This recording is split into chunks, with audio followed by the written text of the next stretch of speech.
Everyone, this is Ranvi and I welcome you to all in concept classes. We already learned about the limit point, Bolzano theorem and the convergence sequence. Today we will going to learn about divergent sequence. देखिए बहुत important है ये divergent sequence. अभी जो आप इसके आगे वाले लेक्चर्स मेरे देखेंगे वो पूरे कन्वर्जेंसी एंड डाइवर्जेंसी पे बेस करेंगे. So you should be very vigilant about its occurrence and how it works, right. And here I have written about the oscillatory. मैं इसकी डेफिनेशंस वगैरह नहीं बताऊंगी because it is not mentioned in the book on a large basis. So I will give an overview of that particular topic and the explanation of this topic. All right, start करें.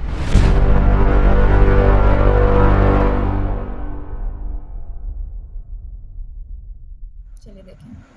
A sequence is called divergent if it's limit is infinite. क्या कह रहा है ये कि ये sequence जो है वो डाइवर्जेंट होगी if it's limit is infinite. मतलब क्या हुआ कि कोई भी जो सीक्वेंस है वो डाइवर्जेंट होगी कब, जब उसकी जो लिमिट आएगी वो इनफाइनाइट आएगी. इनफाइनाइट का मतलब जानते हैं ना, this is the infinite. It may be positive, it may be negative. It can be anything, but it should be infinite, not a finite. If the finite value comes, it became a convergent. Alright, so for the divergent sequence you have to find the limit which is infinite. समझाऊंगी मैं अभी, बस आप याद करते चलिए. जैसे हमने convergence में पढ़ा था कि to make a sequence convergent it should have a limit. It should also have a limit, but the limit should be infinite. This is the divergent. देखिए एक एग्जांपल लेते हैं. Just take the example of n. ये एक sequence है S N equals to this. अगर हम इसको ओपन करेंगे for all values of N which is belongs to natural number, you will get the sequence of 1 2 3 4 5 6. This is the sequence. अब आप इस सीक्वेंस को ध्यान से देखिए, क्या दिखेगा आपको इसमें. यू विल सी कि जो ये सीक्वेंस है ये सिर्फ बढ़ती चली जा रही है. मैंने आपसे कहा था कि जब मोनोटोनिकली इंक्रीजिंग या मोनोटोनिकली डिक्रीजिंग होती हैं कोई भी सीक्वेंसेस, तो वो किसी एक पर्टिकुलर वैल्यू की तरफ ही बढ़ रही होती हैं या पर्टिकुलर वैल्यू की तरफ ही घट रही होती हैं. जैसे हम 1/n का एग्जांपल लेते हैं, तो जो ये सीक्वेंस होती है 1 1/2 1/3, ये जो पूरी सीक्वेंस होती है ये ज़ीरो की तरफ घट रही होती है. तो पूरी की पूरी जो सीक्वेंस है वो ज़ीरो की तरफ जा रही होती है. इट मीन्स ये मोनोटोनिकली डिक्रीजिंग सीक्वेंस है और पर्टिकुलर किसी वैल्यू के लिए ही डिक्रीज़ हो रही है. बट इन दिस केस ये इंक्रीजिंग तो है, देखिए बढ़ती ही चली जा रही है, बट द प्रॉब्लम इज़ किसी पर्टिकुलर वैल्यू के लिए नहीं बढ़ रही है, इनफाइनाइट के लिए बढ़ रही है. It means the last value will be very big because you don't know about the natural number, what is the last natural number here. So ये जो पूरी सीक्वेंस है ये किसको टेंड कर रही है, it's tending towards plus infinity. So that's why it's not converging to particular limit or particular points. That's why it is called a divergent because it is converging to a infinite limit. समझ में आया. हमें नहीं पता वो limit कौन सी है, हम पता भी नहीं कर पाएंगे कैसे भी. So this is a example of divergent. I think आपको समझ में आया होगा. अब ये पढ़ते हैं. देखिए यही दोनों समझनी होती हैं, बाकी तो सब ठीक है. ये सीक्वेंस जो है, ये जो डेफिनेशन मैंने लिखी है ये कह रही है कि कोई भी जो आपने सीक्वेंस बनाई है, मान लीजिए यही सीक्वेंस हम ले लेते हैं. सीक्वेंस क्या है 1 2 3 4 5 6 7. ये कोई सीक्वेंस है. वो कह रहा है कि ए एन जो है ए एन है वो के से बड़ा होगा. बताती हूँ कि क्या होगा. के से बड़ा होगा for all N which is greater equals to. आपको कुछ ये लिमिट जैसा नहीं लग रहा है. लिमिट में भी ऐसा ही था कुछ, S N minus L which should be less than epsilon for all values of N which is greater और equal to particular value of M. Clear, ऐसे ही कुछ है. तो ध्यान से देखिए, ए एन कुछ भी चूज़ करिए आप, वो एक पर्टिकुलर किसी वैल्यू, मान लीजिए मैंने के चूज़ कर लिया यहाँ पर ये 6. ठीक, के क्या चूज़ कर लिया मैंने 6. तो जो ए एन है, अब जो ए एन होंगे वो बड़े होने चाहिए किससे, के से, for all value of N which should be greater. और अब ध्यान से देखिए, जो ए एन है वो 6 से बड़ा इधर तो नहीं हो सकता. इधर तो सब 6 से 5 छोटा, 5 से 4 छोटा, तो 6 से सारी वैल्यूज इधर छोटी हैं. इट मीन्स जो हमें एन लेना है वो क्या लेना है, 7 लेना है. 7 लेना है. ध्यान से सुनिए, हम 7 को इंक्लूड करेंगे इसलिए 6 नहीं ले रहे हैं।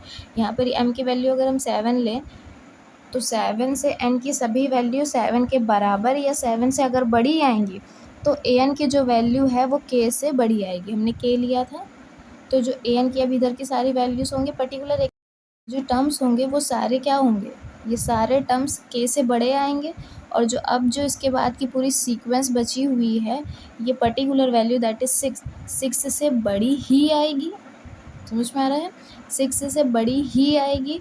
तो ये 7 से वैल्यू स्टार्ट होंगी और उससे सभी बड़ी वैल्यू क्या होगी, इस फॉर्मेट में आएंगी। तो इसका मतलब क्या है कि an की वैल्यू किसी पर्टिकुलर वैल्यू से सिर्फ बड़ी ही आ रही है, वो भी किसी पर्टिकुलर वैल्यू के लिए आगे नहीं बढ़ रही है, बड़े होके सिर्फ क्या हो रही है, बढ़ती ही चली जा रही, बढ़ती ही चली जा रही है। आप नहीं बोल सकते कि इस पॉइंट के लिए बढ़ रही है, मीन्स कि जैसे अगर आप इधर को देख रहे हैं तो ये सारी वैल्यू किसकी तरफ डिक्रीज हो रही हैं, 1 की तरफ। तो यहाँ तो ठीक है, लेकिन ये जो सारी वैल्यूज़ है ये हमें नहीं पता किसके लिए बढ़ती चली जा रही हैं। तो ये वाली कैसी होगी, प्लस इन्फानाइट की तरफ डाइवर्ज हो रही है।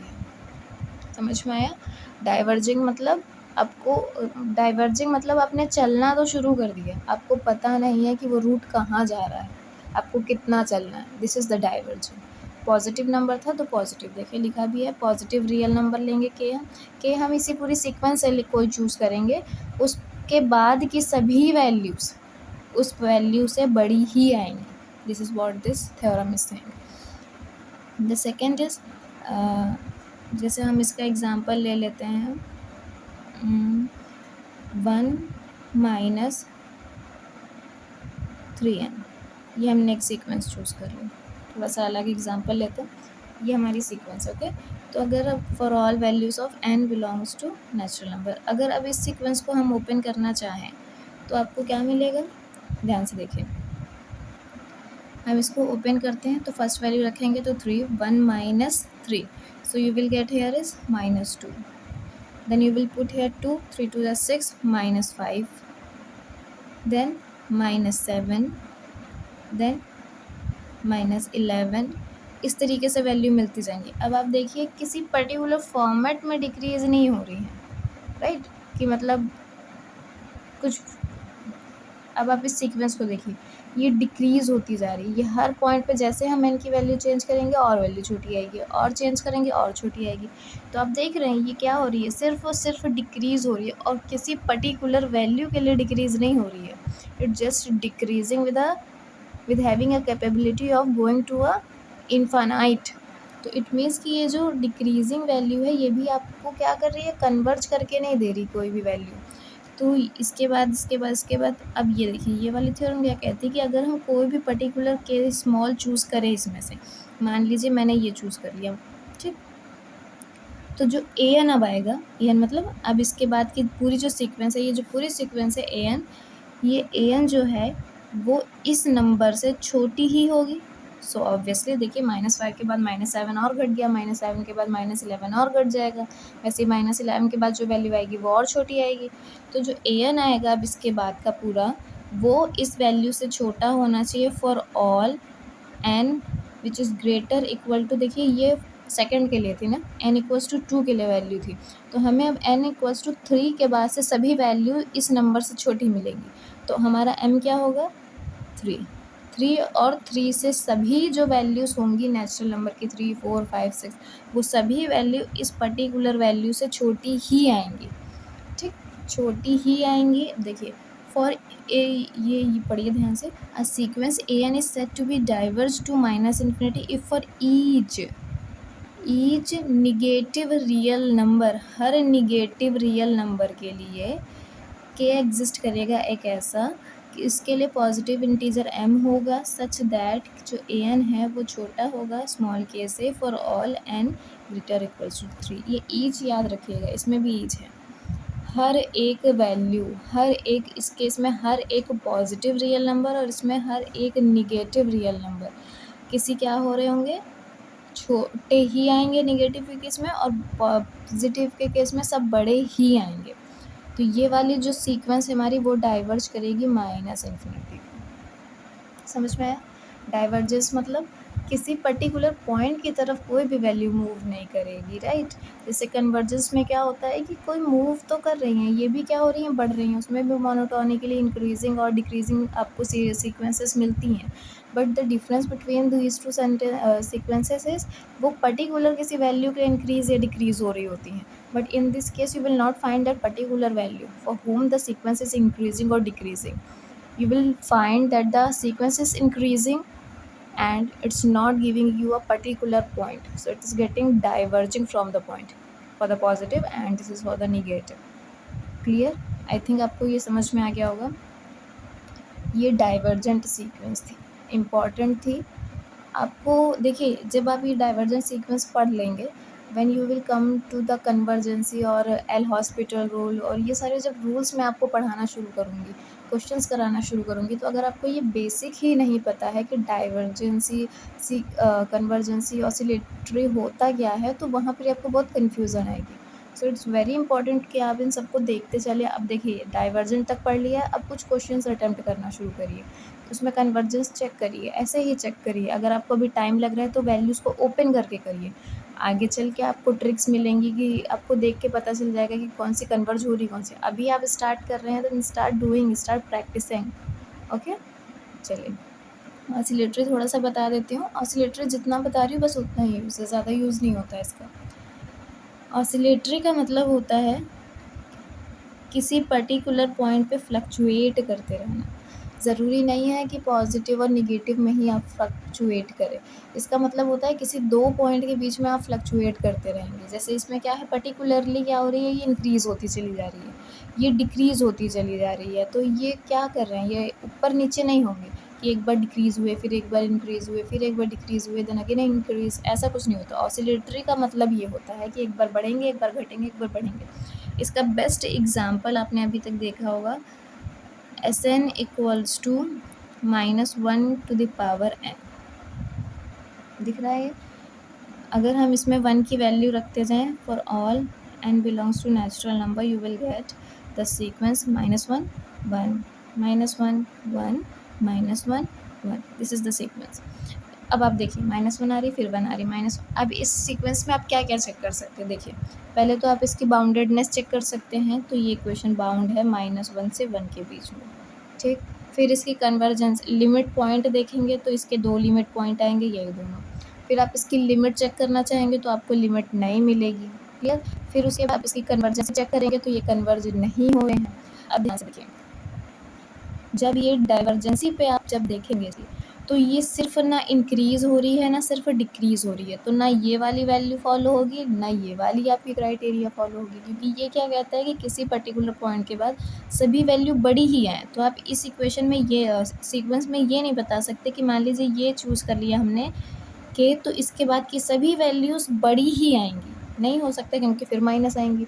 या हमने कह दिया कि इस पॉइंट को चूज़ कर लेते हैं, इस पॉइंट के बाद की सभी वैल्यूज़ छोटी ही आएंगी, तो ऐसा भी नहीं कह सकते, इसमें +1 भी आएगा। इट मीन्स ये क्या हो रहा है, इसका जो हमारा फॉर्मूला बनेगा वो क्या है, ऑड प्लेसेस के लिए you will gate -1 and even places के लिए यू विल गेट +1। यही है पूरा सीक्वेंस का फॉर्मूला। तो अब ध्यान से देखिए, ऑड के केसेस के लिए -1 -1 -1 -1 ही जाएगी, और इवन के लिए +1 फ्लक्चुएट हुआ करेगी -1 एंड 1 के बीच में। समझ में आया? फ्लक्चुएशंस दिखा करेगा -1 फिर 1 फिर -1 फिर 1। तो ये कैसी सीक्वेंस हुई आपकी, ऑसिलेटरी सीक्वेंस। क्लियर? जब पूरी की पूरी सीक्वेंस किन्हीं दो पॉइंट के बीच में फ्लक्चुएट करती रहे तो वो ऑसिलेटरी सीक्वेंस बताती है। आई थिंक ये क्लियर हो गया होगा। एक और एग्जांपल ले लेते हैं इसका,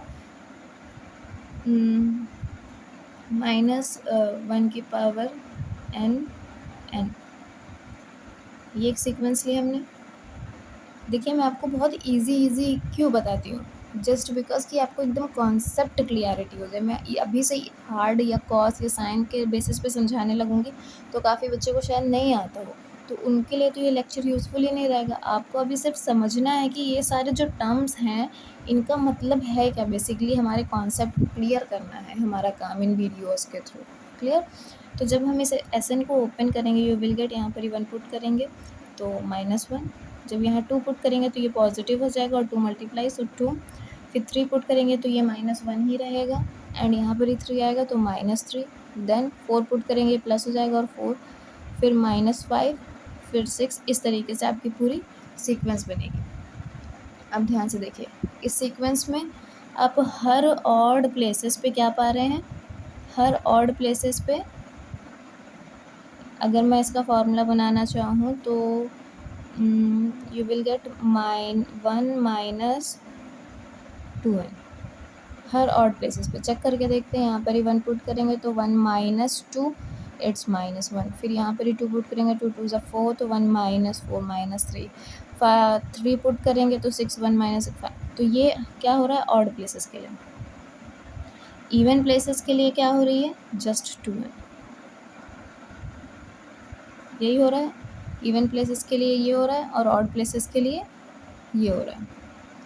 अब ध्यान से देखिए, ये जो पूरी मैंने आपको रूल बना के दिया है, इसके अकॉर्डिंग सीक्वेंस बन रही है। अब आप इसको देखें, सिर्फ ऑड प्लेसेस को देखें तो ये सब डिक्रीज हो रही है, किसी पर्टिकुलर पॉइंट के लिए नहीं। बहुत ध्यान से देखिए कि ये जो सीक्वेंस है, ये जिसकी ऑड प्लेसेस हैं वो सिर्फ क्या हो रही है, घटती ही चली जा रही हैं, लेकिन ये जो घट रही हैं वो किसी पर्टिकुलर पॉइंट के लिए नहीं घट रही हैं। इट मीन्स ये घटते घटते कहाँ जाएगी, -इन्फिनिटी। ऑड प्लेसेस की जाएंगी -इन्फिनिटी तक, वेयर एज जब हम पॉजिटिव के लिए देखें या इवन प्लेसेस के लिए देखें तो ये 2 के बाद 4 के बाद 6 के बाद 8, तो ये क्या है, ये सिर्फ इंक्रीज़ हो रही है। जो ऑड प्लेसेस हैं, सॉरी इवन प्लेसेस हैं, वो सिर्फ इंक्रीज़ हो रही हैं और किसी पर्टिकुलर पॉइंट के लिए इंक्रीज़ नहीं हो रही है, इनफाइनाइटली इंक्रीज़ हो रही है। तो ये जो इवन प्लेसेस की वैल्यू है ये किसके तरफ जा रही हैं, प्लस इन्फिनिटी की तरफ। अब आप कहेंगे ये डाइवर्जिंग है, देखिए ये डाइवर्जिंग नहीं है। इसको डाइवर्जिंग क्यों नहीं कहेंगे, डाइवर्जिंग का रूल तो ये बिल्कुल फॉलो कर रही हैं। डाइवर्जिंग इसलिए नहीं कहेंगे क्योंकि ये सिर्फ पॉजिटिव, ये सिर्फ नहीं, देखिए कन्वर्जेंस हो या डाइवर्जेंस हो, उन सब का मतलब होता है कि जो सीक्वेंस होगी वो किसी एक डायरेक्शन में ही बढ़ रही होगी या एक डायरेक्शन में घट रही होगी। अगर वो घट रही है एक ही डायरेक्शन में, किसी पर्टिकुलर पॉइंट के लिए घट रही है तो वो कन्वर्जिंग हुई, या बढ़ रही है तो किसी पर्टिकुलर पॉइंट के लिए बढ़ रही है तो वो कन्वर्जिंग हुई। वेयरएज़ अगर डाइवर्जिंग की बात करें तो वो किसी पर्टिकुलर पॉइंट के लिए नहीं, लेकिन वो स्ट्रिक्टली क्या हो रही है, या तो डिक्रीज़ हो रही है या तो इंक्रीज़ हो रही है, जिसमें आप ये कह सके, आप कोई एक वैल्यू ढूंढ सके उसके बाद की सभी वैल्यू बड़ी ही आएंगी या उसके बाद की सभी वैल्यू छोटी ही आएंगी, तो वो डाइवर्जिंग का केस होता है। लेकिन यहाँ पर ही देखिए, आप नहीं बता सकते इस सीक्वेंस में भी कि हम अगर इस वैल्यू को चूज़ कर ले तो इसके बाद की सभी वैल्यू बड़ी ही आएंगी, बड़ी नहीं आएंगी, बीच में माइनस की वैल्यू आ रही, या इस पॉइंट को चूज़ कर ले तो इसके बाद की सभी वैल्यू छोटी ही आएंगी, तो ऐसा भी नहीं होगा क्योंकि 4 6 8 आएगा जो कि बड़ा है। तो ये माइनस और प्लस इन्फिनिटी के बीच में क्या करेगी, पूरी सीक्वेंस फ्लक्चुएट करेगी। समझ में आया, प्लस इन्फिनिटी और माइनस इन्फिनिटी के बीच में पूरी सीक्वेंस फ्लक्चुएट करेगी। So this is the example of oscillatory sequence. I think आपको क्लियर हो गया होगा, ये divergent sequence and this is the oscillatory sequence. इतना ही था बेसिक ख़त्म हो गया इसका। अब अगर आपको ये समझ में आ गया तो आपको आगे पता होगा कि आपको डाइवर्जेंसी के लिए क्या चाहिए, एक पॉइंट चाहिए, एक के चाहिए, इसके बाद की वैल्यू आपको छोटी बड़ी दिखानी है। ऑसिलेशन में आपको निगेटिव और पॉजिटिव दोनों चाहिए जिसके बीच में फ्लक्चुएट करेगा। मान लीजिए निगेटिव पॉजिटिव नहीं है, बट क्या हो रहा है, दोनों ही किसी पर्टिकुलर पॉइंट पे ही फ्लक्चुएट किए जा रहे हैं, ना घट रहे हैं ना बढ़ रहे हैं, ऐसे सीक्वेंसेस, तो वो क्या होती हैं, ऑसिलेटरी सीक्वेंसेस। तो आई थिंक ये क्लियर हो गया होगा। इम्पॉर्टेंट था, काफ़ी इम्पॉर्टेंट था, आपको भी पता है आगे आपको सिर्फ कन्वर्जेंसी और डाइवर्जेंसी ही चेक करनी है। सो उस पॉइंट के लिए बहुत इंपॉर्टेंट था। आई थिंक आपको क्लियर हो गया होगा। क्वेश्चंस लगाइए, प्रैक्टिस कीजिए, and we will meet in next lecture with a next new topic. Thank you.